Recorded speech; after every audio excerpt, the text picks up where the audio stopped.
Endowment boards వాళ్ళకి వచ్చే ఆదాయాన్ని ధర్మ ప్రచారం కోసం, గుడుల నిర్మాణం కోసం, ధర్మ ప్రచారం కోసం వినియోగించుకోవచ్చు. వాటిని ఆ విధంగా వినియోగించుకోవద్దు, ఇంకో దానికి వినియోగించుకోవాలి అని అనుచితంగా మాట్లాడటం ఎంతవరకు సబబు? ఇది రాష్ట్ర వ్యాప్తంగా హిందూ మనోభావాలు దెబ్బతిన్నాయి. తప్పనిసరిగా దీనిపైన సమాధానం రాహుల్ గాంధీ చెప్పాలని చెప్పి మేము డిమాండ్ చేస్తున్నాం.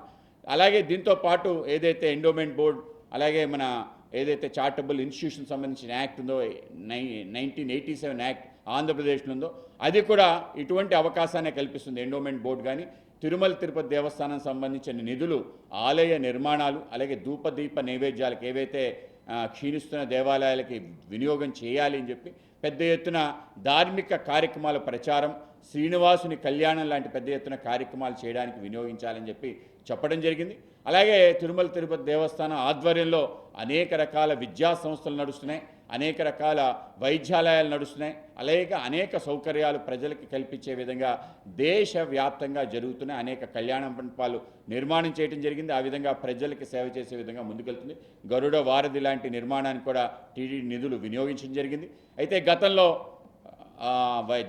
జగన్మోహన్ రెడ్డి గారి ఆధ్వర్యంలో అనేక రకాల అవకతవకలు జరిగాయి. ఈ మధ్య పరకాయి మనీ సంబంధించిన ఏవైతే నిధులు దుర్వినియోగాన్ని డాలర్ రూపంలో ఏ విధంగా నిధులు బయటికి వెళ్ళాయనే తీరు, అలాగే సుమారు 434 గదులు కూల్చి సుమారు 600 కోట్ల రూపాయలు దానికి వినియోగించే విధంగా నిధులు మళ్లించిన తీరు, అన్ని నిర్ణయాలు కూడా ఏకపక్షంగా తీసుకుని వెళ్తున్న తీరు, 1,00,000 మంది పైగా దర్శనాలు చైర్మన్ ఆధ్వర్యంలో నిర్వహించడం లాంటి విషయాలు, అలాగే అన్ని వ్యవస్థల్లో కూడా అన్యమతస్థుల యొక్క జోక్యం, ఆ విధంగా పెద్ద ఎత్తున వీటి దేవాలయాల పవిత్రతను భంగం కలిగించే విధంగా రాజశేఖర రెడ్డి గారి కుటుంబం ముందుందనడానికి అనేక ఉదాహరణలు ఉన్నాయి. ఆ విధంగా షర్మిల గారి యొక్క ఏవైతే తాజా వ్యాఖ్యలు ఆ నేపథ్యంలో ఉన్నాయి తప్ప ఆ ప్రాంతంలో దేవాలయ వ్యవస్థ, దేవాలయానికి వచ్చే నిధుల ద్వారా గుడులు నిర్మాణం అనేది అత్యంత సహజమైన విషయం.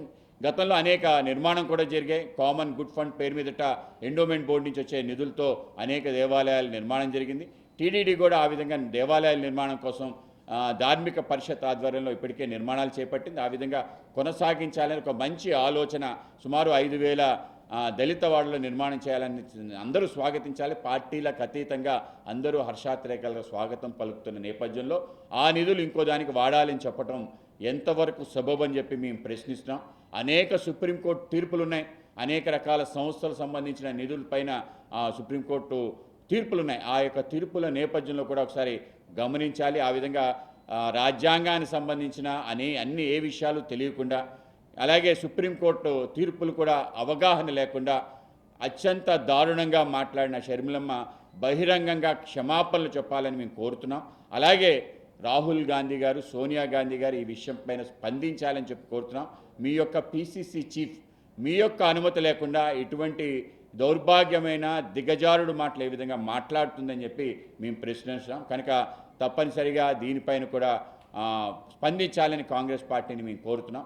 దీంతోపాటు అనేక రకాల విషయాలు రాష్ట్రాన్ని అధోగతి పాలు చేసిన ప్రయత్నం జగన్మోహన్ రెడ్డి గారి ఆధ్వర్యంలో జరగటం జరిగింది. ఇవాళ వాటన్నిటిపైన విచారణ జరుగుతుంది. తప్పనిసరిగా ఏ అంశాల్లో వాళ్ళు ఏదైతే అరాచకాలు పాల్గొంటారో వాటన్నిటిపైన శిక్షించే విధంగా రాష్ట్ర ప్రభుత్వం ముందుకెళ్తుంది. మేము కూడా ఆ విధంగా వాళ్ళకి సహాయకారిగా ముందుకెళ్తామని మీ అందరికీ తెలియజేస్తున్నాం.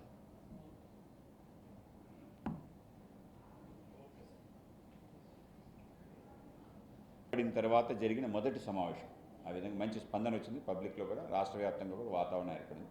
తర్వాత మొన్న ఏదైతే డిఎస్సి, సూపర్ డిఎస్సి దాంట్లో 16,000 మంది ఉద్యోగాలు ఇవ్వటం కూడా ఒక మంచి వాతావరణం ఏర్పడింది. ఏదైతే జాబ్ క్యాలెండర్ డిఎస్సి పైన మొదటి సంతకం పెట్టడం జరిగిందో ఆ విధంగా అది కూడా ముఖ్యంగా యువతలో వాళ్ళు ఏదైతే ఆక్రందనలు ఉన్నాయో వాళ్ళ యొక్క ఆక్రోషం, వాళ్ళ యొక్క ఆశలు, వీటిపైన వాళ్ళందరికీ కూడా ఒక ఆనందాన్ని కలిగించే విధంగా జరిగింది. కేవలం దాని డిఎస్సి నిర్వహణ కూడా చాలా బాగా నిర్వహించడం జరిగింది. ఈ సందర్భంగా మన గౌరవ హెచ్ఆర్డి మినిస్టర్ శ్రీ లోకేష్ గారు కూడా నిర్వహణలో సుమారు 150 రోజుల్లో మొత్తం పూర్తి చేయటం వ్యవస్థని, అలాగే అందరికీ నియామక పత్రాలు ఇవ్వటం, నియామక పత్రాలు కూడా పెద్ద ఎత్తున ఇచ్చే ప్రయత్నం చేశారు. 16,000 మంది ఒకే చోట పిలిచి నియామక పత్రాలు ఇవ్వటం, అలాగే కూటమి యొక్క ఉద్దేశాలు కూడా వాళ్ళకి తెలియజేయడం ఏదైతే చాలా బాగుంది. ఆ విధంగా మంచి కార్యక్రమం చేయటం జరిగింది. ఒక మంచి వాతావరణం రాష్ట్రంలో ఏర్పడింది. అలాగే రాష్ట్రానికి ఇన్వెస్ట్మెంట్స్ కూడా పెద్ద ఎత్తున రావడం జరిగింది. 9,75,000 కోట్ల రూపాయల ఇన్వెస్ట్మెంట్ గత ఏడాదిలో రావడం జరిగింది. అలాగే సూపర్ కండక్టర్ సంబంధించిన ఫస్ట్ ఫుట్ ప్రింట్ కేంద్ర ప్రభుత్వం ద్వారా ఆంధ్రప్రదేశ్ రావడం జరిగింది. రాబో కాలంలో సెమీ కండక్టర్స్లో మనం పెద్ద ఎత్తున ముందుకెళ్ళడానికి అవకాశం కలుగుతుంది. సో ఒక మంచి వాతావరణం, ఇన్వెస్టర్స్ ఫ్రెండ్లీగా ప్రభుత్వం ముందుకెళ్ళటం 1.5 సంవత్సరాల్లో అనేక జాబ్ కల్పనలు కూడా అవుతాయని చెప్పి నా అభిప్రాయం. ఒక మంచి వాతావరణం అయితే రాష్ట్రం నిర్మాణం. ఆల్మోస్ట్ ఆర్సెనల్ మిట్టల్ సంబంధించిన ల్యాండ్ ఇవ్వటం, పూర్తి స్థాయిలో తయారీ అవ్వటం, త్వరలో దాని శంకుస్థాపన కూడా అవ్వటం, గ్రీన్ హైడ్రోజన్ సంబంధించిన పూర్తి స్థాయిలో పని నడుస్తుంది. అలాగే పోర్ట్లు 8 పోర్ట్లు, వర్కింగ్ పోర్ట్లు కూడా నిర్మాణం అవుతున్నాయి. అంటే పాతవి 4 ఉన్నాయి, కొత్తవి కూడా 4 నిర్మాణం అవుతున్నాయి. వీటి యొక్క అనుసంధానం, అలాగే రోడ్ల నిర్మాణం, పెద్ద ఎత్తున రాష్ట్ర వ్యాప్తంగా రోడ్ల నిర్మాణం. అలాగే మొన్ననే మనం చూసాం 8 డిఫెన్స్ క్లస్టర్స్ ఆంధ్రప్రదేశ్ సంబంధించిన గతంలో శాంక్షన్ చేయ పూర్తి స్థాయిలో అమలై వాటిని ఏ విధంగా నడిపిస్తున్నారో కూడా మనం చూడవచ్చు. ఆ విధంగా ఓర్వకల్లు నోడ్ కానీ, కొప్పర్తి నోడ్ కానీ పూర్తి స్థాయిలో నిర్మాణమై అనేక రకాల ఇండస్ట్రీస్ ఇవాళ రాబోతున్నాయి. ఆ విధంగా మన పాలసీ ఏదైతుందో డిఫెన్స్ అండ్ ఏరోస్పేస్ 4.0 ఆంధ్రప్రదేశ్కి చాలా ప్రత్యేకం. మిగతా రాష్ట్రాల కన్నా మనం ముందే ఉంది. ఆ విధంగా ముందుకు తీసుకురావడం కారణంగా 74 క్లస్టర్స్లో 4 నోడ్స్లో డిఫెన్స్ సంబంధించిన పెద్ద ఎత్తున ఎస్టాబ్లిష్మెంట్స్, ఇన్వెస్ట్మెంట్స్ రాబోతున్నాయి. ఇప్పటికే కొన్ని వచ్చి గ్రౌండే ముందుకెళ్తున్నాయి. సో ఆ విధంగా ఒక మంచి వాతావరణం. దీంతోపాటు ఐటీకి సంబంధించిన టీసీఎస్ లాంటి కంపెనీలు రావటం, అలాగే కాగ్నిజెంట్ మన దగ్గర ఉండటం, వాళ్ళు కూడా ముందుకెళ్లాలని చెప్పి ఆలోచన చేయటం, ఇవన్నీ కూడా ఒక గొప్ప పరిణామాలుగా భావిస్తున్నాం. రాబో కాలంలో దాని యొక్క నేపథ్యం కూడా మనం చూడబోతున్నాం.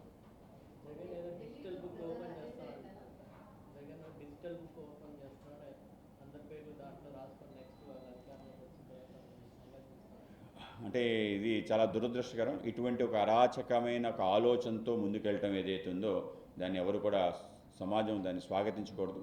ఇవాళ పీపీపీ ఏదైతే మెడికల్ కాలేజ్ విషయం మాట్లాడటం కానీ, అలాగే పోలీస్ ఆఫీసర్స్ ఎక్కడైనా వైసీపీ దౌర్జన్యం ప్రశ్నిస్తే నీ అంతు చూస్తాను నేను రేపు అధికారంలోకి వస్తే అని చెప్పి అధికారులని ధిక్కరణ ధోరణిలో మాట్లాడటం, అలాగే నేను వస్తే చూసుకుంటా అని చెప్పి కాంట్రాక్టర్స్తో మాట్లాడటం, ఇవన్నీ కూడా ఏ రాష్ట్ర ప్రగతి కూడా విరోధకరం. ఒక పనికిరాని పక్షంగా మారిందన్నది స్పష్టం. ఆ విధంగా జగన్మోహన్ రెడ్డి గారికి ఏమి చేయాలో పాలు పోకుండా మాట్లాడుతున్న తీరైతే స్పష్టంగా కనిపిస్తుంది. ఆ విధంగా వెళ్తే ఏదైతే 11 సీట్లు ఇంకా తగ్గే అవకాశం ఉంటుంది తప్ప ముందుకెళ్ళే అవకాశం ఉండదు. కానీ కన్స్ట్రక్టివ్ వేలో రాజకీయాలు నిర్మాణం చేసి ముందుకెళ్లాల్సిన అవసరం ఉంది. ఆయన గత 5 సంవత్సరాల్లో చేసిన రివర్స్ టెండరింగ్ కానీ, గత ప్రభుత్వం తీసుకున్న నిర్ణయాలు టిడ్కో ఇళ్ళు ఎవరికి ఇవ్వకపోవడం కానీ, గత ప్రభుత్వం తీసుకున్న నిర్ణయం ఏదేదో పార్టీ నిర్ణయాలుగా భావించి వాటన్నింటినీ రద్దు చేయటం, కాంట్రాక్టర్స్కి డబ్బులు ఇవ్వకపోవటం, ఇవన్నీ కూడా అరాచకాలే. అవి వాటి ద్వారా రాష్ట్ర ప్రగతి ముందుకెళ్ళదు. ప్రభుత్వాలు ఏదైనా పని ఏదైతే ఉందో ఆ ప్రోగ్రెసివ్గా ఉండాలి. గత ప్రభుత్వం తీసుకున్న నిర్ణయాలు ముందుకు తీసుకెళ్ళాలి. గత ప్రభుత్వం అప్పులు కానీ, లాభాలు కానీ వాటిని ఆలోచన చేసి ముందుకెళ్ళాలి తప్ప ఏ ప్రభుత్వానికి అప్రభుత్వం అనుకునే ధోరణి ఏదైతే ఉందో అది నిజంగానే దురదృష్టకరం. ఆ విధమైన ఆలోచనతో జగన్మోహన్ రెడ్డి వెళ్ళటం ఏదైతుందో తప్పనిసరిగా అందరూ ఖండించాలి, అన్ని వర్గాలు ఖండించాలి. రాష్ట్ర ప్రగతికి అది విరోధంగా మారుతుంది.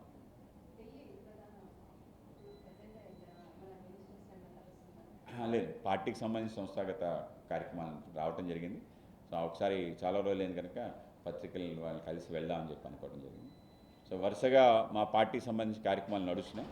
ఈ సేవా సప్తాహం సంబంధించిన కార్యక్రమం రేపు అక్టోబర్ 2తో ముగుస్తుంది. దాని తర్వాత వెంటనే ఆత్మనిర్భర్ భారత్ సంబంధించిన కార్యక్రమాలు, అలాగే నిరంతరం కార్యక్రమాల ఒత్తిడి ఉంది కనుక పార్టీ కార్యకర్తల నిర్మాణం సంబంధించిన యాక్టివిటీ అక్టోబర్లో తీసుకోవాలనుకుంటున్నాం. ఆ విధంగా కొన్ని 4 ప్రాజెక్ట్స్ అనుకున్నాం. ఆ ప్రాజెక్ట్స్ కూడా చేసి పార్టీ విజిబిలిటీ విలేజ్ లెవెల్లో పెంచే ప్రయత్నం పెద్ద ఎత్తున చేయాలని చెప్పి అనుకుంటున్నాం. అలాగే పార్టీ సంస్థాగత నిర్మాణం పైన కూడా పెద్ద శ్రద్ధ పెట్టి ఆంధ్రప్రదేశ్లో ప్రతి నూక్ అండ్ కార్నర్లో సర్వవ్యాపి, సర్వస్పర్శి అన్ని వర్గాలు, చిన్న వర్గాలను కలిసే విధంగా కొన్ని ఆలోచన చేస్తాం, కొన్ని అమలు చేస్తాం. రాబో కాలంలో అవి కూడా పూర్తి స్థాయిలో అమలు చేస్తాం. సార్, మీరు ఇప్పుడే షర్మిల గారు మాట్లాడినటువంటి వ్యాఖ్యల గురించి ప్రస్తావించారు. సార్, ఏపీసీసీ పక్కన పెడితే సార్ విజయనగరం లాంటి జిల్లాలో కూడా సంవత్సర కాలం నుంచి చూసుకుంటే టెర్రరిస్టులు దొరుకుతున్నారు. అనంతపురం, రాయలసీమ, కర్నూలు, నంద్యాల ఇట్లాంటి ప్రాంతాల్లో వినాయక చవితి వస్తే గొడవలు జరుగుతూ ఉన్నాయి. బీజేపీ కూటమిలో ఉండి కూడా ఇలాంటి రాష్ట్రంలో ఎందుకు జరుగుతుంది?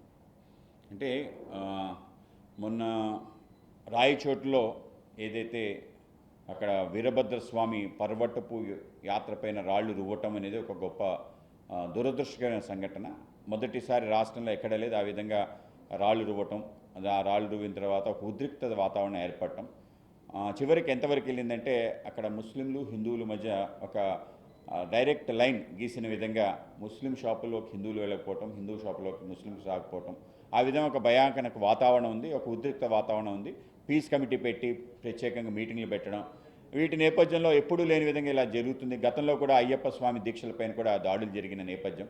సో దీనిపైన మేము రాష్ట్ర స్థాయిలో కూడా అక్కడికి వెళ్ళి విచారణ చేయడం, అనేక మందితో మాట్లాడడం జరిగింది. మేము కూడా మా యొక్క సారథ్యం యాత్ర జిల్లా పర్యటన రాయచోట్లో చేయాలని చెప్పి, ఏ మార్గం గుండా వెళ్ళింది ఆ మార్గంలో చేయాలని పెద్ద ఎత్తున ప్రయత్నం చేయడం, ఆ యొక్క శోభాయాత్ర కూడా బాగా సక్సెస్ఫుల్ అయింది. ఆ నేపథ్యంలో ఇరు వర్గాలకు సంబంధించిన వ్యక్తులతో కూడా మేము కలిసి మాట్లాడటం జరిగింది.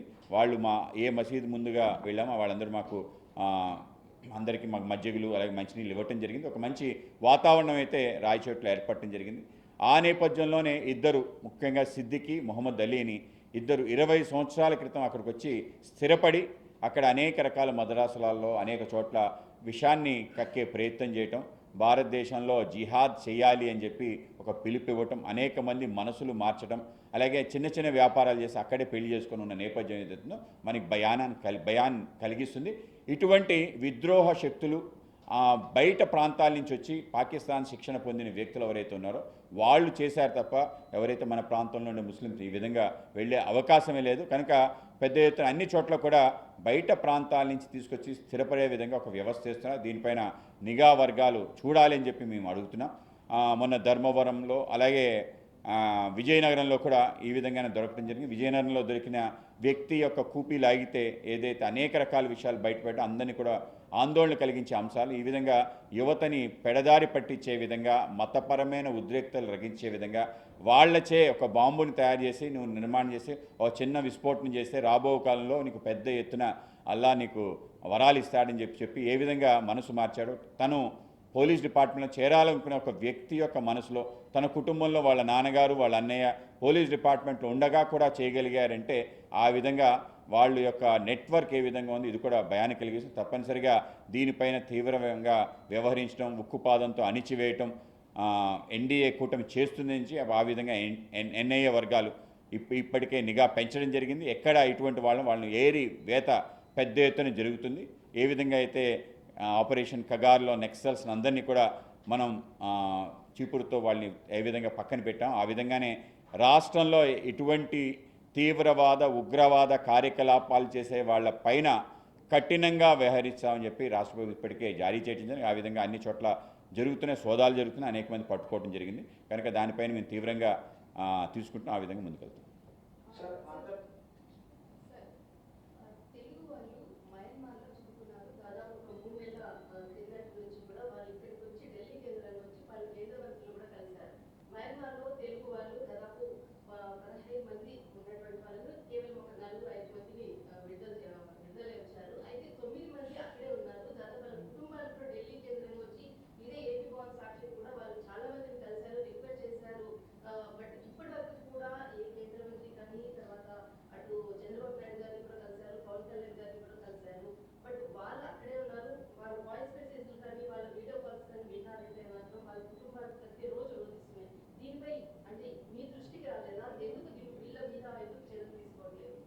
మయన్మార్ భారతదేశానికి ఉండే సంబంధం మనందరికీ తెలుసు. అది భారతదేశంలో ఒక అంగంగా ఉండేది, ఒక పార్ట్గా ఉండేది. 1932లో అది విభజన జరిగి బర్మాగా మారటం జరిగింది, బ్రిటిష్ సమయంలో జరిగింది.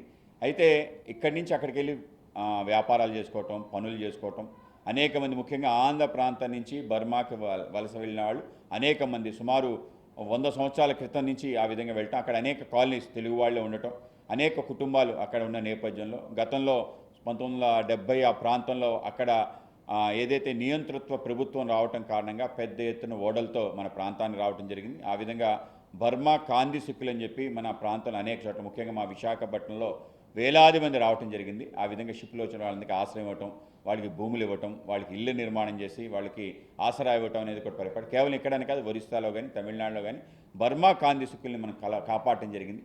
మరొకసారి ఆ ప్రాంతంలో అత్యంత దారుణమైన సంఘటన ఏంటంటే అక్కడ అంటే ఆర్మీ ఏదైతుందో అది ఆర్మీలా కాకుండా ఒక ఉగ్రవాద సంస్థలా వ్యవహరిస్తూ ఆ ప్రాంతంలో మొత్తం ప్రజాస్వామ్యాన్ని పూర్తిగా కూనీ చేసి ఆంగ్ సాన్ సూకీని మరొకసారి గృహ నిర్బంధం చేయడంతో పాటు ప్రజాస్వామ్య శక్తులని ఏ పార్టీని ఉంచకుండా అందరినీ అరెస్ట్ చేయడం జరిగింది. మొత్తం వ్యాపారాలన్నీ కూడా ఆగిపోవడం జరిగింది. విమానాశ్రయాలు కూడా కేవలం రంగును తప్ప మిగతా ఎక్కడ కూడా విమానాశ్రయం నడవకుండా ఉండే పరిస్థితి. ప్రజలందరూ కూడా చాలా అత్యంత దారుణంగా బ్రతుకుతున్న తీరు, వాళ్ళ కరెన్సీ వాళ్ళ డాలర్కి చాలా విపరీతంగా పెరిగిపోవటం, ఆ తీవ్ర సంక్షోభంలో బర్మా ఉండటం కూడా మనకి నష్టదాయకం. ఆ విధంగా కేంద్ర ప్రభుత్వం ప్రయత్నాలు చేస్తుంది, కానీ అక్కడ ఒక నియంతృత్వ ప్రభుత్వం ఉందో పెద్ద ఎత్తున ఎవరిని రాణించే ప్రయత్నం చేయకపోవటం చేస్తుంది. కనుక ఈ నేపథ్యంలో తెలుగు వాళ్ళు అనేక మంది అక్కడ సెటిల్ అయిన వాళ్ళు ఉన్నారు, రాకపోకలు కూడా ఆగిపోవడం జరిగాయి. కనుక వాటి విషయంలో ఇప్పటికే మాట్లాడటం జరిగింది. ముఖ్యంగా మా ప్రాంతానికి సంబంధించి విశాఖపట్నం సంబంధించిన అనేక మంది బంధువులు ఉన్నారు, వాళ్ళందరూ కూడా అడగడం జరిగింది. ఆ విధంగా ఎంఈఏకి మేము లెటర్ రాయటం జరిగింది కూడా. అలాగే కొందరిని తీసుకొచ్చే ప్రయత్నం చేస్తున్నారు. అయితే త్వరలో ఆ విధంగా ఏదైతే నేపాల్ సంబంధించిన నేపథ్యంలో ఏ విధంగా మన లోకేష్ గారు మిగతా వాళ్ళు చొరవ చూపించి తీసుకురావడం జరిగింది, గతంలో ఉక్రెయిన్ విషయం చేయడం జరిగింది. అయితే బర్మాలో ఏంటంటే సహజంగా ఉంటారు, అంటే వాళ్ళ కుటుంబాలు అక్కడ ఉంటాయి, చాలా తెలుగు కుటుంబాలు ఉంటాయి. సో ఆ విధంగా పండుగలు కూడా చేసుకుంటారు. సో వాళ్ళకి కూడా రక్షణ తప్పనిసరిగా ఇస్తుంది.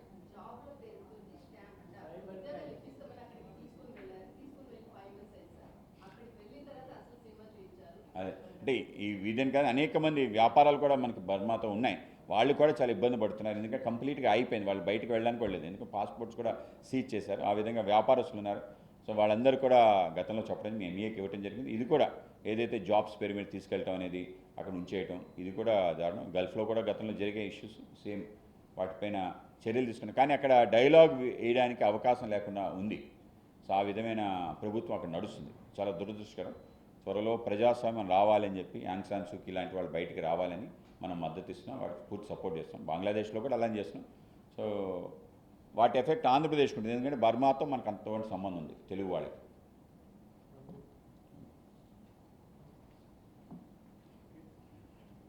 అందరూ శుభాకాంక్షలు.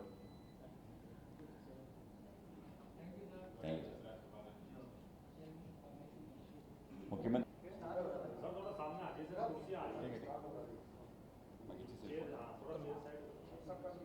పట్టుకోండి కూడా మీ వాళ్ళ దగ్గర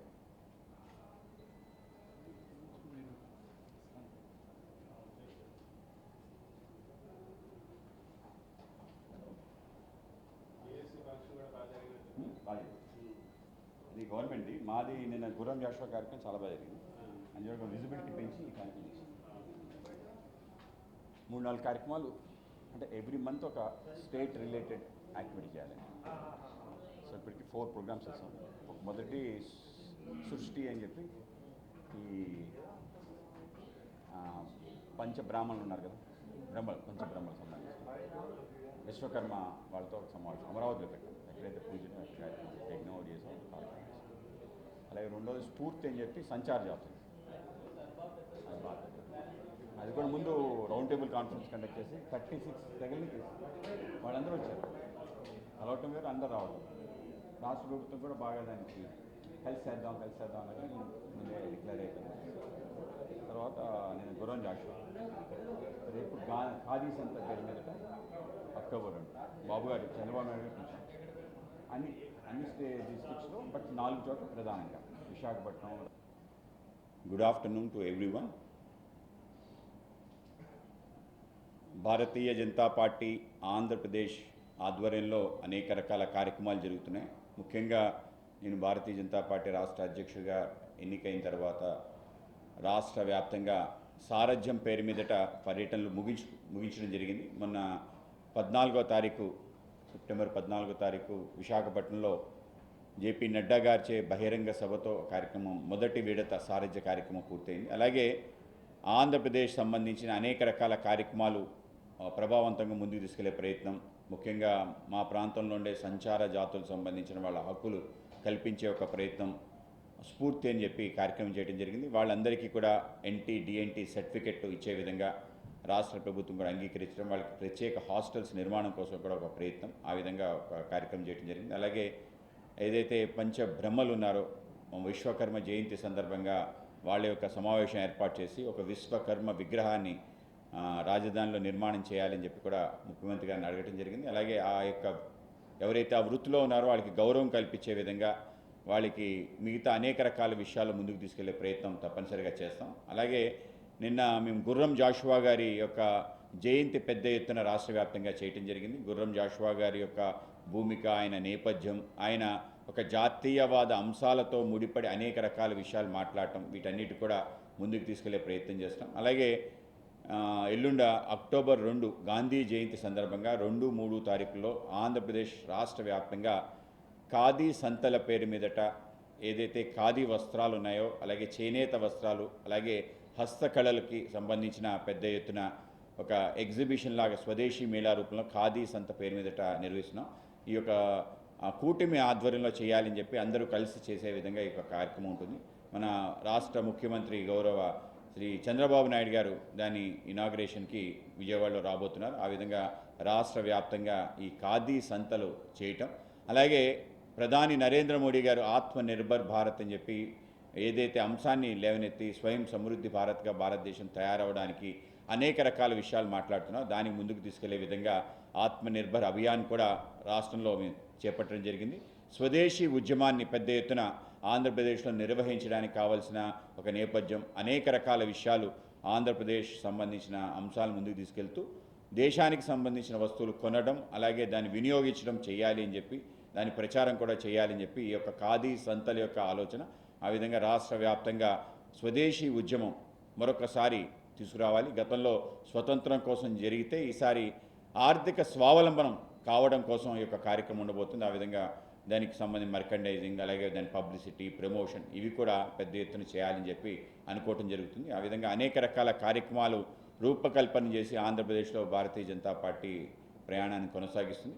అలాగే ఈ మధ్య ఏదైతే నెక్స్ట్ జెన్ జిఎస్టీ 2.0 రావటం జరిగిందో దానిపైన కూడా రాష్ట్ర వ్యాప్తంగా, దేశవ్యాప్తంగా ఒక మంచి ఆనందకర వాతావరణం నిర్మాణం అయింది.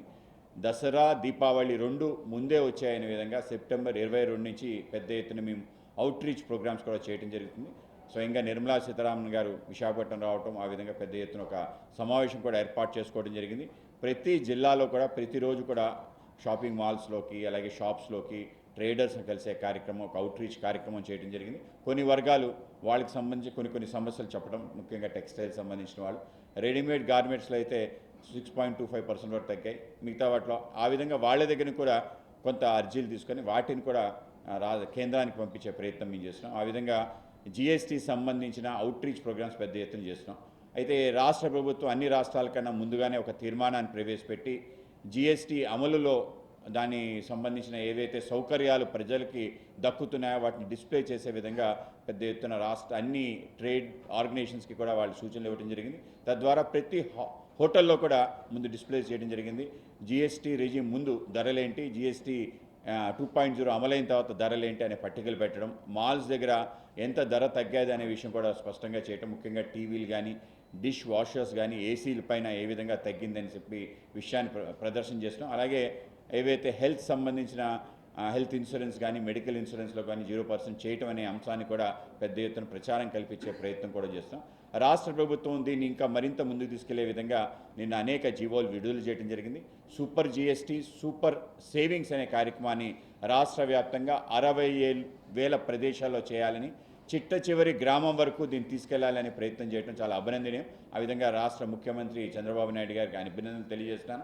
ఒక పెద్ద అవుట్రీచ్ ప్రోగ్రాం చేయాలి అని చెప్పి ప్రజలందరికీ కూడా ఏవైతే అభివృద్ధి ఫలితాలతో పాటు వాళ్ళ నిజ జీవితంలో మార్పు చేసే విధంగా వాళ్ళకి ఎక్కువ సేవింగ్స్ చేసుకోవడానికి అవకాశం కల్పించి, అలాగే కొనుగోలు శక్తి పెంచడానికి దోహదపడే ఈ యొక్క నెక్స్ట్ జెన్ జిఎస్టీ పైన రాష్ట్ర ప్రభుత్వం కూడా పెద్ద ఎత్తున స్వీకరించి ముందుకు తీసుకోవాల్సింది.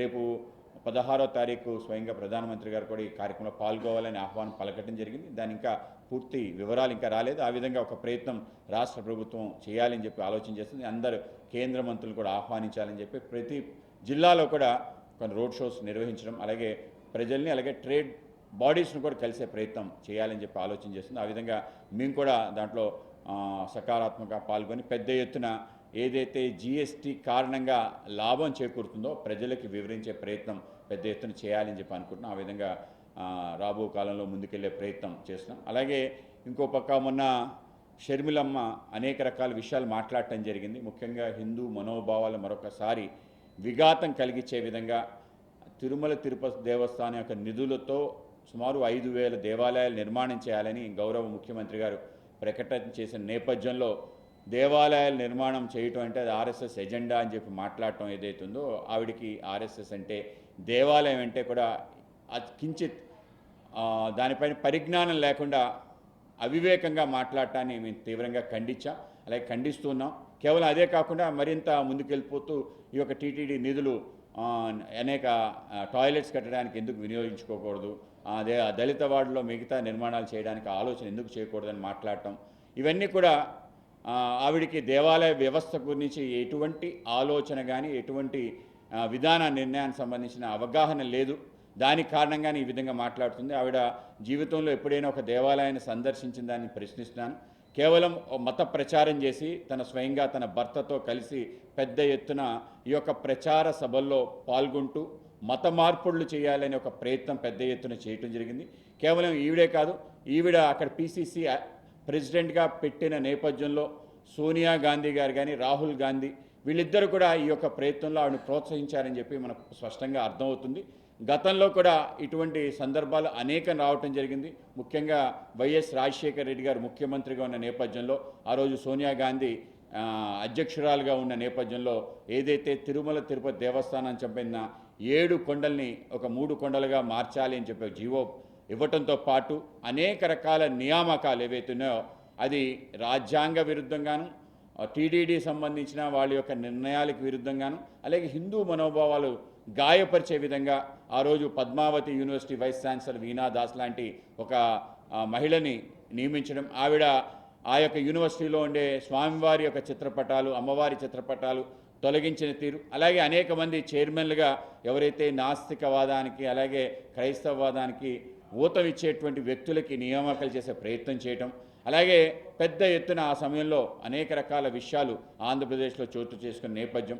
తర్వాత జగన్మోహన్ రెడ్డి గారు వచ్చిన తర్వాత అనేక దేవాలయాలపై దాడులు, అలాగే పెద్ద ఎత్తున ప్రతి అసెంబ్లీలో కూడా స్థలాలు కేటాయించాలి అని చెప్పి ఒక ఆలోచన, మతానికి సంబంధించిన వ్యక్తులకి డబ్బులు ఇవ్వాలని చెప్పి ఒక ఆలోచన, ఇవన్నీ కూడా పెద్ద ఎత్తున కుట్రపూరితంగా జరిగింది. ఒక ఎవెంజలిస్టిక్ మిషన్ ఏదైతుందో వైఎస్ రాజశేఖర రెడ్డి కుటుంబం మొదటి నుంచి అవలంబిస్తుంది. దానికి కొనసాగింపే షర్మిల గారు ఆ విధంగా మాట్లాడారని అభిప్రాయం. ఆ విధంగా కేవలం మాట్లాడటానికి వెనక సోనియా గాంధీ అలాగే రాహుల్ గాంధీ హస్తం ఉందని మా అభిప్రాయం.